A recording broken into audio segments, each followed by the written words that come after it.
Welcome to English Podcasts. Relax and enjoy your listening practice. Okay, so let's talk about this big trend, right? Waking up at 5 a.m. If you open Instagram or LinkedIn, it feels like everyone who wakes up at 5 has already finished half their goals before the rest of us even open our eyes. Cold showers, journaling, meditation, sunrise runs, it looks very powerful. Yes, and it's always connected to success. You hear about CEOs like Tim Cook, entrepreneurs like Richard Branson, even Hollywood stars, all waking up super early. So the idea becomes very simple. If you wake up earlier, you'll perform better. But, well, science says it's more complicated than that. Waking up at 5 a.m. can help some people, but for others, it can actually reduce productivity and even damage health. Exactly.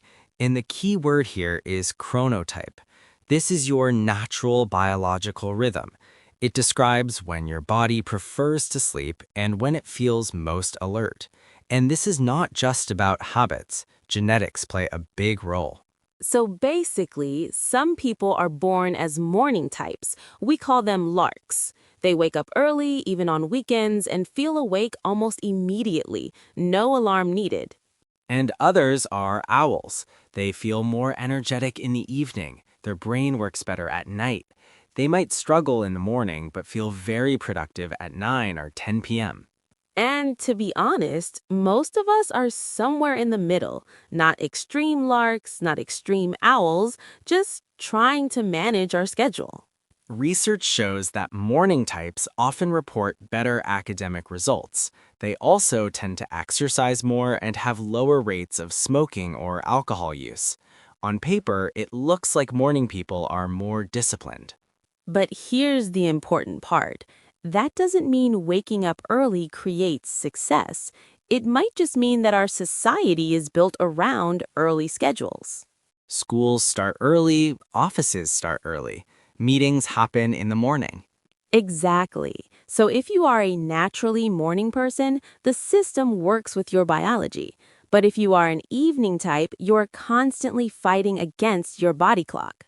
And that creates something called social jet lag. It's like regular jet lag, but without traveling. Your biological clock and your social schedule are not aligned.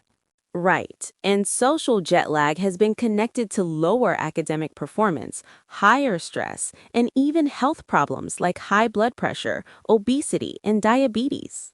So imagine you're an owl forcing yourself to wake up at 5 a.m. every day. At first, it feels exciting. You feel motivated. You think, okay, this is the new productive me.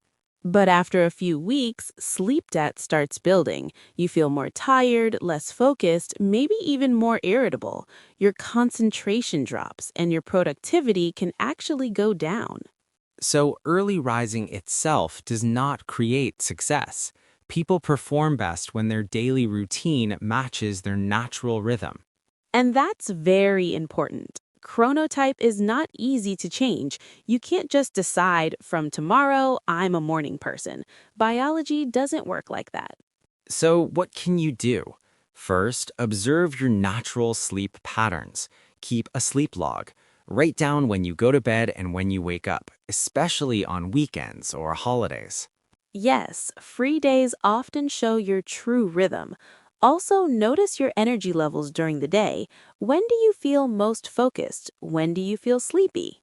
Another small indicator, how long it takes you to fall asleep. If it's less than 30 minutes, your bedtime probably fits your body. If it takes more than an hour, maybe you're trying to sleep too early. You can make small adjustments. For example, instead of waking up much earlier, try going to bed slightly earlier.